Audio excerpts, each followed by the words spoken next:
लोकसभा मतदारसंघासाठी आज 7 मे रोजी मतदान सुरू आहे।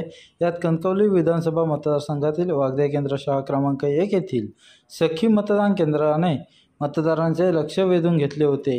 येथे करण्यात आलेली तयारी वाखाणण्याजोगी होती। या मतदान केंद्रामध्ये तैनात असलेल्या पोलिसांपासून ते निवडणुकीसाठी कार्यरत असलेले सर्व अधिकारी आणि कर्मचारी या महिलाच होत्या। लैंगिक समानता आणि मतदार प्रक्रियेत महिलांच्या अधिक रचनात्मक सहभागासंबंधातील वचनबद्धतेचा भाग म्हणून लोकसभा निवडणुकीसाठी महिलांनी चालविलेले महिला मतदान केंद्र म्हणून याला सखी मतदान केंद्र असे नाव ठेवण्यात आले होते। सखी मतदान केंद्रावर सर्व अधिकारी कर्मचारी हे महिलाच होत्या। या मतदान केंद्राला लग्न मंडपासारखे सजविण्यात आले होते।